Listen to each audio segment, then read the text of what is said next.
देखो भाई, previous lecture में हमने क्या देखा था, मैक्सवेल्स इक्वेशंस क्या हैं और मैक्सवेल्स इक्वेशंस क्या बताती हैं। चेंजिंग ई क्या प्रोड्यूस करता है, चेंजिंग बी, और चेंजिंग बी क्या प्रोड्यूस करता है, चेंजिंग ई। समझ में आ रहा है? चेंज होता हुआ इलेक्ट्रिक फील्ड मैग्नेटिक फील्ड को बना रहा है और चेंज होता हुआ मैग्नेटिक फील्ड क्या बना रहा है, अगले स्पेस में इलेक्ट्रिक फील्ड को।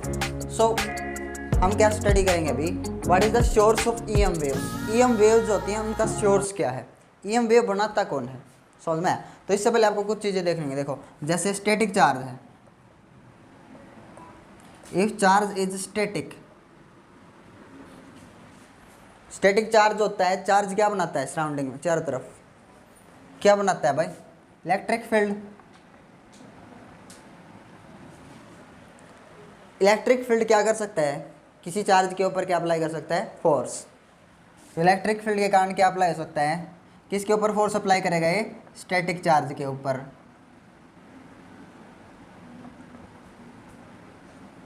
ठीक है, यानी कि एक स्टैटिक चार्ज इलेक्ट्रिक फील्ड बनाएगा और वो इलेक्ट्रिक फील्ड के थ्रू किसके ऊपर फोर्स अप्लाई कर सकता है, किसी स्टैटिक चार्ज के ऊपर। क्यों बता रहा हूँ मैं ये सारी चीज़ें, आएंगी समझ में। अगर एक चार्ज यूनिफॉर्म वेलोसिटी से मूव कर रहा है, if A charge is moving with uniform velocity,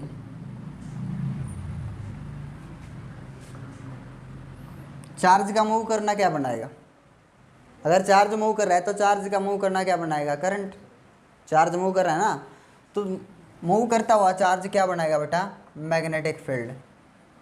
move करता हुआ चार्ज यानी कि करंट क्या बनाता है, मैग्नेटिक फील्ड कंडक्टर में। समझ में ना, यहाँ पे जो कंडक्टर है ना उसका जिक्र है, ये समझिए। अगर आपसे पूछा जाए, मान लो ये चार्ज है, एक फ्री चार्ज है, अभी ये कैसा चार्ज है, ये फ्री चार्ज, यहाँ ये पॉजिटिव चार्ज है।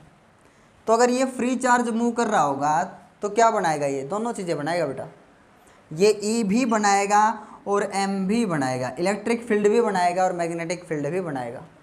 समझ में आ गया, क्योंकि ये फ्री चार्ज है। तो यहाँ कौन से चार्ज का जिक्र हुआ है, ये वो चार्ज है जो सर्किट में फ्लो हो रहा है। ठीक है, मान लो ये आपने कोई बल्ब लगाया, लोड या रेजिस्टेंस, ये बैटरी कनेक्ट किया आपने, ठीक है, पॉजिटिव नेगेटिव। तो सर्किट में जो चार्ज फ्लो हो रहा है ना, वो क्या बनाएगा, मैग्नेटिक फील्ड। देखो कई बुक्स में ये लिखा जाता है कि मूव करता हुआ चार्ज जो है वो इलेक्ट्रिक फील्ड नहीं बनाता है, कई बुक्स में आपको लिखा मिलेगा। तो मूव करता हुआ चार्ज इलेक्ट्रिक फील्ड क्यों नहीं बनाएगा, सोचने वाली बात है ना, क्योंकि वो सर्किट के अंदर है। सर्किट के अंदर जितने चार्ज पहले थे उतने ही हैं, टोटल चार्ज अब भी इसका कितना है, 0।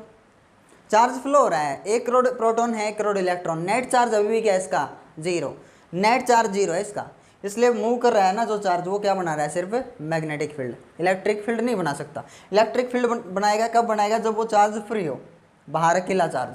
अब वो इलेक्ट्रिक फील्ड भी बनाएगा और क्या बनाएगा, चलता हुआ, अगर चल रहा है यूनिफॉर्म वेलोसिटी से तो क्या बनाएगा, मैग्नेटिक फील्ड भी बनाएगा, दोनों चीज़ें बनाता है। तो किसी बुक में ऐसा दिया हुआ है कि मूविंग चार्ज सिर्फ मैग्नेटिक फील्ड बनाता है, तो आप ये सोच लेना कि वो किसका जिक्र कर रहा है, किसी क्लोज लूप का, किसी वायर का जिक्र कर रहा है। आगे समझ में। अब ये मैग्नेटिक फील्ड किसके ऊपर फोर्स लगाएगा, मूविंग चार्ज के ऊपर।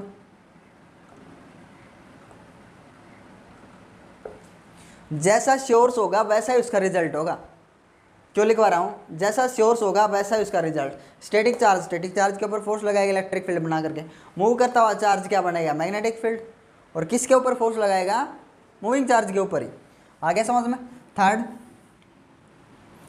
Accelerating charge. एक्सेलरेटिंग चार्ज क्या बनाएगा बेटा, एक्सेलरेटिंग चार्ज दोनों चीज़ें बनाता है, electric field and magnetic field. वही तो सिखाने की कोशिश कर रहा हूँ, एक्चुअल में सोर्स क्या है। एक्सेलरेटिंग चार्ज होगा ना, जो चार्ज एक्सेलरेट कर रहा होगा, ऑसिलेट कर रहा होगा, ऐसा बोल सकते हैं, वो क्या बनाएगा, इलेक्ट्रिक और मैग्नेटिक फील्ड दोनों। और क्या प्रोपगेट करेगा, ईएम वेव। समझ में आया। और ये क्या कर सकती है, ईएम वेव, जो इलेक्ट्रिक और मैग्नेटिक फील्ड जो दोनों बन रहे हैं यहाँ पे, वो क्या करेंगे, वो एंटीना में जा करके, अगर आपका रेडियो है, रेडियो का एंटीना, टीवी है या मोबाइल का एंटीना है, उसमें क्या करेगी, वो वेव जाएगी, ईएम वेव, इलेक्ट्रिक और मैग्नेटिक फील्ड दोनों जाएंगे और चार्ज को क्या करवाएंगे, एक्सेलरेट।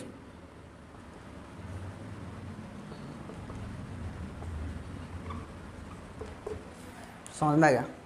एक्सेलरेट करता हुआ charge electric field magnetic field दोनों बनाता है, और जो इलेक्ट्रिक फील्ड और मैग्नेटिक फील्ड किसी एंटीना में पहुंचा तो उसके चार्ज को क्या करवाएगा, वो ऑसिलेट करवाएगा। इसको बोल सकते हैं एक्सेलरेट करवाएगा। समझ में गया। एक्सेलरेटिंग चार्ज ही समझ में नहीं आता बच्चों को। एक्सेलरेटिंग चार्ज क्या है, एक्सेलरेटिंग बोलूँ, स्पीड घटे या बढ़े वही तो एक्सेलरेटिंग चार्ज है। तो आप देखो, आप पेंडुलम का केस देखिए, ये है मीन पोजीशन। अब आप इसको डिस्प्लेस करते हो, this is extreme position, both side extreme position होगी। This is the amplitude, amplitude होगा ये इसका। अब जैसे ये यहाँ से इधर गया, इधर जाते जाते इसकी स्पीड वेलोसिटी डिक्रीज करती चली जाएगी और एक्सट्रीम पे पहुँच करके वेलोसिटी क्या हो जाएगी, ज़ीरो। अब जब ये यहाँ से झूलेगा इधर की तरफ, मीन पर आते आते, मीन पोजीशन पर आते आते वेलोसिटी हो जाएगी मैक्सिमम, क्योंकि ग्रेविटी इसको नीचे खींच के ला रही है। तो यहाँ आते आते मैक्सिमम वेलोसिटी हो जाएगी। जब ये इधर जा रहा होगा, इधर जाते जाते वेलोसिटी घटती चली जाएगी और फिर एक्सट्रीम पे जा करके वेलोसिटी क्या हो जाएगी, ज़ीरो। समझ में रहा। इसी तरह से फिर उधर जाते जाते मीन पोजीशन तक मैक्सिमम वेलोसिटी, फिर उधर जाके ज़ीरो। आप देखो यहाँ पे पेंडुलम क्या कर रहा है, एक्सेलरेट कर रहा है। वेलोसिटी बढ़ रही है, घट रही है, जीरो हो रही है, फिर वेलोसिटी अपोजिट डायरेक्शन में, वेलोसिटी चेंज हो रही है। दोनों चीज़ें देखो, मैग्नीट्यूड भी चेंज हो रहा है और डायरेक्शन भी बदल रही है। वेलोसिटी की दो चीज़ें होती है ना, मैग्नीट्यूड प्लस डायरेक्शन। तो यहाँ डायरेक्शन भी बदल रही है और वेलोसिटी भी, वेलोसिटी का मैग्नीट्यूड भी चेंज हो रहा है। तो आप क्या बोलोगे, क्या ये पेंडुलम एक्सेलरेट कर रहा है कि नहीं कर रहा है? यस। कैसा मोशन है इसका, एक्सेलरेटिंग। समझ में। और इसको क्या बोलते हैं आप, ऑसिलेट कर रहा है, ऐसे बोल सकते हो, पेंडुलम ऑसिलेट कर रहा है। तो ऐसे अगर एक चार्ज ऑसिलेट कर रहा है, देखो क्या बता रहा हूँ मैं, सोर्स कौन है। तो अगर एक चार्ज ऑसिलेट कर रहा है ना, चार्ज ऑसिलेट कर रहा है, तो ऑसिलेट करता हुआ चार्ज, एक्सेलरेटिंग चार्ज बोल सकते हैं उसको, क्या बनाएगा, इलेक्ट्रिक मैग्नेटिक फील्ड दोनों। और वो अगर किसी एंटीना में जा रही है ईएम वेव, अगले उसके चार्ज को क्या करवा देगा, वो एक्सेलरेट करवा देगा। तो जैसा सोर्स होगा वैसा ही उसका रिजल्ट होगा। तो अब आपको पता चला है जो इलेक्ट्रोमैग्नेटिक वेव हैं उनका सोर्स कौन है, एक्सेलरेटिंग चार्ज या ऑसिलेटिंग चार्ज। आ गया समझ में।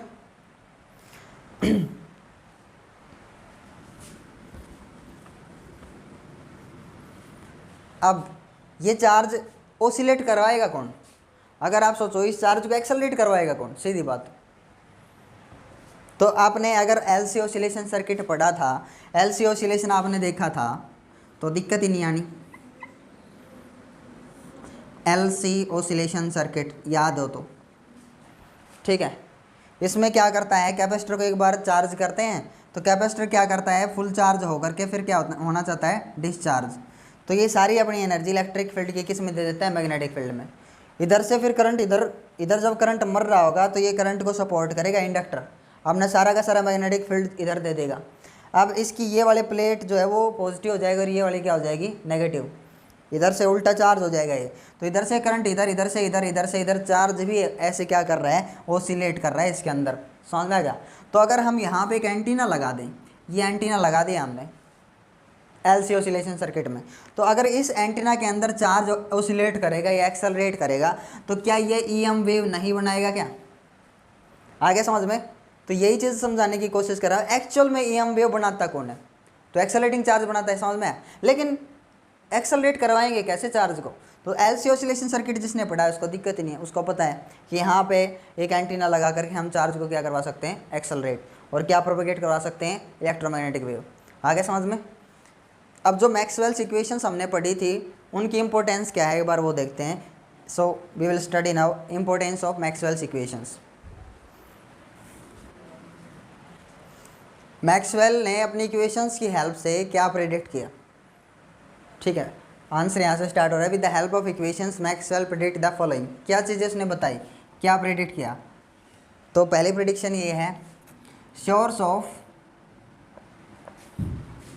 EM wave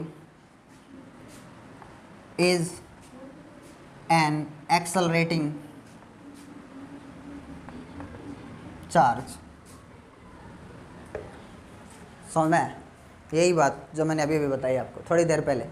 इलेक्ट्रोमैग्नेटिक वेव्स का सोर्स कौन है, एक्सेलरेटिंग चार्ज, या फिर इसको आगे लिख लो, an accelerating charge is the source of EM waves. Second, EM waves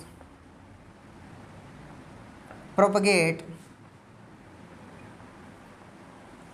with the speed of light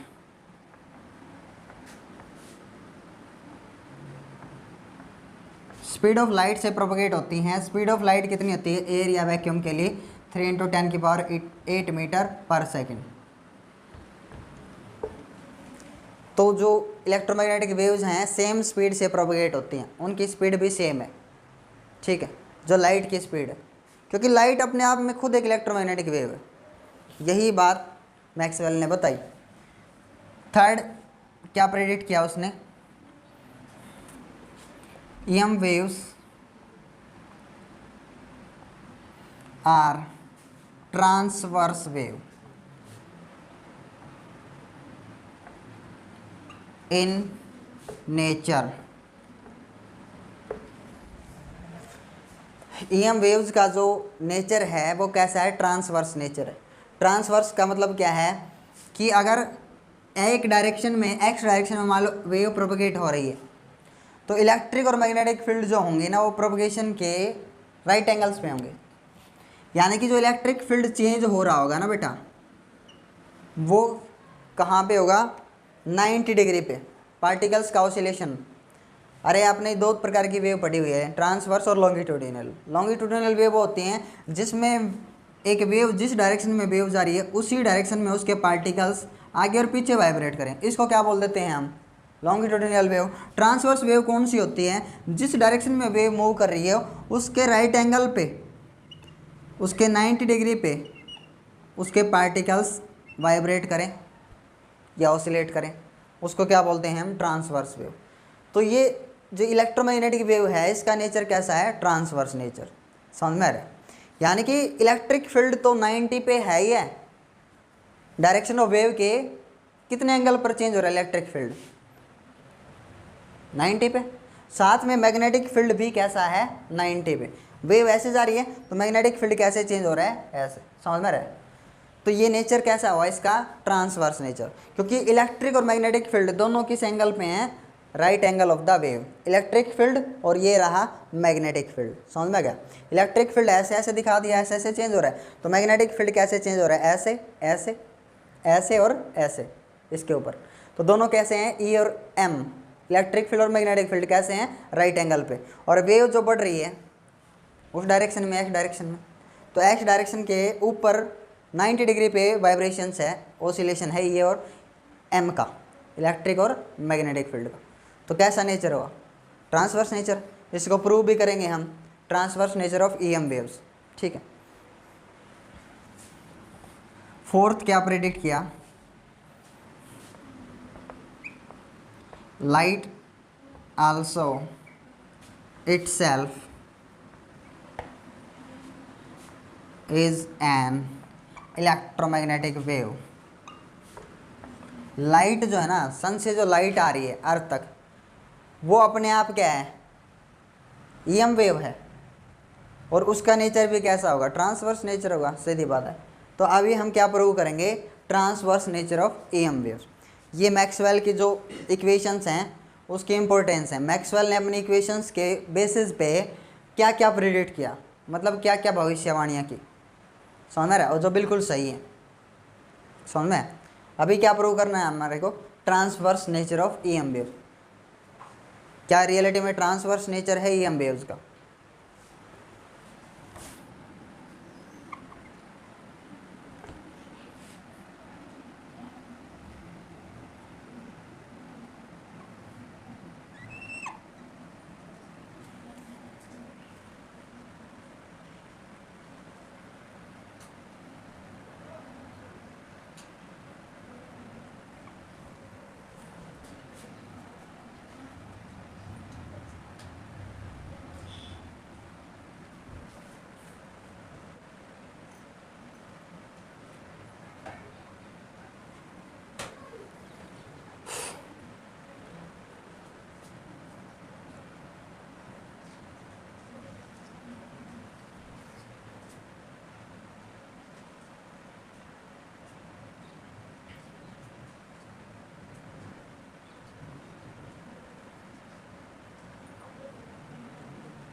देखो ट्रांसवर्स नेचर अगर प्रूव करना है ना ईएम वेव्स का, तो हम क्या कंसीडर करते हैं, हम ये कंसीडर करते हैं कि एक वेव जो है वो एक्स डायरेक्शन में ट्रैवल कर रही है, ईएम वेव। ठीक है, अब 10th क्लास में आपने कुछ चीज़ें पढ़ी होंगी, उसी से आप हिसाब लगा सकते हो, उसी बेसिस पे। बाय कॉन्ट्राडिक्शनरी, हम कैसे प्रूव करते हैं चीज़ों को, बाय कॉन्ट्राडिक्शनरी। ठीक है, कॉन्ट्राडिक्शनरी क्या है, कॉन्ट्राडिक्शनरी ये है कि अगर हम ये मान के चलें कि मैग्नेटिक और इलेक्ट्रिक फील्ड जो है ना वो ऐसे परपेंडिकुलर चेंज नहीं हो रहा है, डायरेक्शन ऑफ वेव, जिस डायरेक्शन में वेव मूव कर रही है ना उसके परपेंडिकुलर चेंज नहीं हो रहा। कैसे चेंज हो रहा है, उसी डायरेक्शन में, इसी डायरेक्शन में चेंज हो रहा है जिस डायरेक्शन में वेव मूव कर रही है। हम क्या मान लेते हैं यहाँ पे, कॉन्ट्राडिक्शनरी वर्ड क्या है पता है, जैसे आप किसी बात को बोलो कि ऐसे नहीं हो रहा है ऐसे हो रहा है, फिर आपकी ही बात अगर गलत प्रूव हो जाती है तो पिछले वाली बात क्या हो जाती है, ट्रू। समझ में गया। मान लो अगर आपसे पूछा है भाई राम घर पे है कि नहीं, और राम घर पे है, आपने बोल दिया राम घर पे नहीं है, आप जा कर के देखो, आपने वो बोला है, आपकी बात कॉन्ट्राडिक्ट हुई कि नहीं, आप घर पे गए राम घर पे मिल गया, हैंस प्रूव्ड। यही तरीका है और कोई तरीका नहीं है। तो हम क्या मानते हैं, हम ये मानते हैं कि एक्स के परपेंडिकुलर डायरेक्शन में ई चेंज नहीं हो रहा है, किस डायरेक्शन में चेंज हो रहा है, उसी डायरेक्शन में एक्स के साथ ही। अगर हमारी ये बात गलत प्रूव हो गई तो फिर अपने आप प्रूव हो जाएगा क्या, कि जो डायरेक्शन ऑफ वेव है उसके 90 डिग्री पे इलेक्ट्रिक और मैग्नेटिक फील्ड चेंज हो रहे हैं। मैं एक के लिए करवा दूंगा, वही चीज़ दोनों के लिए होगी। इलेक्ट्रिक फील्ड को मैं समझा दूंगा, वही आप मैग्नेटिक फील्ड के लिए सेम कर सकते हो। आगे समझ में, ठीक है। अब देखो क्या कंसिडर किया हमने, एक्स डायरेक्शन में इलेक्ट्रिक मैग्नेटिक फील्ड चेंज हो रहे हैं। ठीक है, वेव ट्रैवलिंग मैंने शुरू में लिख दिया है, wave travelling in x direction. ठीक है, एक्स डायरेक्शन में ट्रैवल कर रही है। अगर आप देखो यहाँ पे इस पॉइंट पे आप क्या बना दो, एक गॉसियन सरफेस कंसीडर करिए। समझ में रहा है, गॉसियन सरफेस कंसीडर किया हमने, क्लोज लिख रखा है मैंने, एलिमेंट्री पैरेललोपाइप्ड, पैरेललोपाइप्ड बोला जाएगा ये, O A B C D F G. ये कैसे, क्योंकि ये देखो ये पैरेलल किसके है, एक्स एक्सिस के, ये किसके पैरेलल हो गया, एक्स के पैरेलल है ना, ये किसके पैरेलल है, वाई एक्सिस के, और ये वाले किसके पैरेलल होंगे, जेड एक्सिस के। एक रूम है इसके 6 साइड हैं कि नहीं, तो 2 किसके पैरेलल होंगे, एक्स एक्सिस के, 2 किसके पैरेलल होंगे, वाई के, और फिर 2 बचे हुए किसके पैरेलल होंगे, जेड एक्सिस के। वही चीज़ तो है। ठीक है, तो हमने एक close rectangular Gaussian surface consider किया। क्या इस सरफेस के अंदर चार्ज है क्या, इसके साथ फ्लक्स देखेंगे, इलेक्ट्रिक फ्लक्स, सभी साइड्स के साथ क्या देखना है हमारे को, इलेक्ट्रिक फ्लक्स लिंक कितना हुआ। तो क्या इसके अंदर चार्ज है, नहीं है, चार्ज नहीं है, तो electric flux close integral E dot D S is equals to 0। आगे समझ में, देखो अभी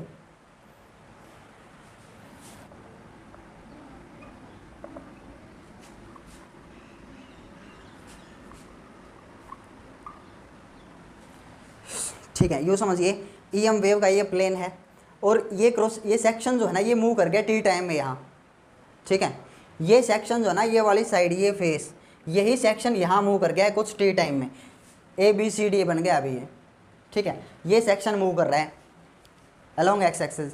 ठीक है, अप्लाइंग गॉस थ्योरम अप्लाई करने पर close integral E dot D S is equals to 0। किसके लिए है ये, O A B C D E F G. आगे समझ में, अब इसको तोड़ के कैलकुलेट करेंगे। समझ में, किसके इक्वल पुट कर दोगे, 0 के इक्वल। तोड़ के कैसे कैलकुलेट करोगे, करना सिखा रखा है मैंने आपको। ठीक है, पहले ये फेसेस देख लो, आमने सामने के पेयर्स, ये सामने के 2 पेयर्स। समझ में गया, इस रूम के ये 2 फेसेस देख लो पहले, फिर ये 2 और फिर ये 2। समझ में गया, 2 का पेयर बना लो। ठीक है, 6 साइड है हमें पता है, तो 2 का पेयर बना लेंगे। Close integral E dot D S plus E dot D S. ठीक है, ओपन करोगे क्या आएगा इनके बीच में, E D S cos theta आता है कि नहीं। तो फिलहाल के लिए एक बार पेयर में ले रहे हैं हम इनको। ठीक है, ई डी एस किसके लिए, ई ओ एफ जी। ठीक है, या ओ ई एफ जी इस फेस के लिए, ओ ई एफ जी, और ये किस फेस के लिए, ए बी सी डी इस फेस के लिए, A B C D plus close integral को तोड़ के कैलकुलेट करना है हमारे को। ठीक है, ऊपर और नीचे वाले देख लो आप। ठीक है, एफ जी बी सी या C B, E dot D S plus इसके लिए ओ ई ए डी, इस फेस के लिए, नीचे वाले के लिए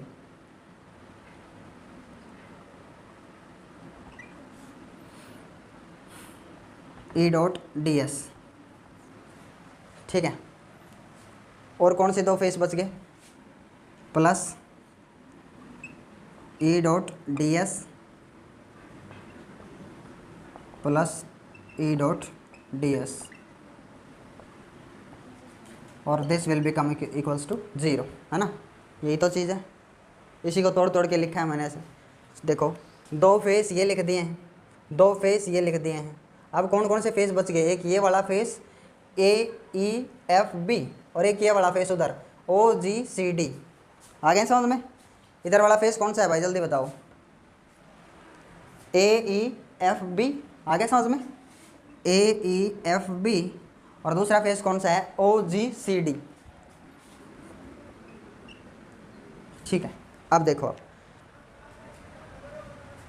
अगर आप देखोगे 6 साइड होगी, ठीक है। वेव कैसे ट्रैवल कर रही है? इलेक्ट्रिक और मैग्नेटिक फील्ड कैसे चेंज हो रहा है? अरे क्या माना है हमने, इलेक्ट्रिक और मैग्नेटिक फील्ड किस डायरेक्शन में चेंज हो रहा है? एक्स डायरेक्शन में। समझ में गया? ये जो दो साइड है ना, इनको 1 सेकंड के लिए छोड़ दो, 1 सेकंड के लिए। आप देखो, अब ये ऊपर वाले दो फेस है ना, इनका एरिया वेक्टर कितना हुआ? वेव ऐसे जा रही है, कितना एंगल बना एरिया वेक्टर के साथ? 90। जो नीचे वाला फेस है उसका एरिया वेक्टर नीचे है ना, वेव किधर जा रही है ऐसे, तो एंगल कितना बना एरिया वेक्टर और वेव के बीच? कितना बना? 90। जो दो ऊपर और नीचे वाले जो है ना, इसका ADS cos theta, ADS cos theta क्या हो जाता है? 0। कितना हो जाता है, सॉरी 90। तो कोस 90 कितना हो गया? 0।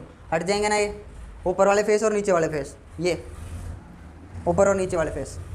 अब देखो ये वाले, ठीक है, ये कौन से हैं? ये वाले फेस हैं, साइड वाले, ये साइड वाला। वेव ऐसे जा रही है, एरिया वेक्टर ऐसा, अरे वेव तो ऐसे जा रही है, और ये दो साइड ऐसे, एरिया वेक्टर के साथ कितना एंगल हुआ? 90। इसका इस साइड का एरिया वेक्टर के साथ कितना एंगल हुआ? वेव ऐसे ट्रैवल कर रही है, ये डायरेक्शन में है ना ई, तो ई और डी एस के बीच कितना एंगल हुआ? 90। यानी कि ये दोनों फेसेस कोस 19 का भी क्या हो गया? 0। आगे समझ में? इन दोनों के साथ फ्लक्स लिंक हुआ ही नहीं। आप किस डायरेक्शन में मान रहे हो? वेव किस डायरेक्शन में चेंज हो रही है? एक्स डायरेक्शन में, उसके अकॉर्डिंग आ रहा है ना समझ में? इलेक्ट्रिक फील्ड किस डायरेक्शन में चेंज हो रहा है? एक्स में। यानी कि यहाँ जो इलेक्ट्रिक फील्ड होगा ना, यहाँ एक्स डायरेक्शन में ई एक्स, और यहाँ पे ई एक्स डैश, ध्यान से सुन लो, इस डायरेक्शन में चेंज हो रहा है। ये दो फेसेज है ना, यहाँ आपको इलेक्ट्रिक फील्ड अलग मिलेगा, क्योंकि चेंज हो रहा है। अलग मिलना चाहिए कि नहीं भाई? आप इसको ई डैश एक्स मान लो, आपकी मर्जी, कोई दिक्कत नहीं इस बात में। ई डैश एक्स क्यों माना है मैंने, इसको ई एक्स क्यों माना है? क्योंकि इस डायरेक्शन में इलेक्ट्रिक फील्ड चेंज हो रहा है, और दोनों फेसेस के साथ जो फ्लक्स लिंक होगा वो अलग अलग होना चाहिए, क्योंकि चेंज होता हुआ इलेक्ट्रिक फील्ड है इसी डायरेक्शन में। तो यहाँ का इलेक्ट्रिक फ्लक्स, यहाँ का इलेक्ट्रिक फील्ड और यहाँ का इलेक्ट्रिक फील्ड क्या होगा? अलग अलग होगा कि नहीं? और अगर हम इस बात पे प्रूव कर जाते हैं कि दोनों इलेक्ट्रिक फील्ड इक्वल हैं, तो हम जो शुरू से मान रहे हैं वो हमारी चीज़ क्या है? गलत। इसका मतलब इस डायरेक्शन में वेव चेंज नहीं हो रही है, इलेक्ट्रिक फील्ड चेंज नहीं हो रहा है, तो किस डायरेक्शन में चेंज हो रहा होगा फिर? Perpendicular to x. आ गया समझ में? अभी इसको देखो, इसको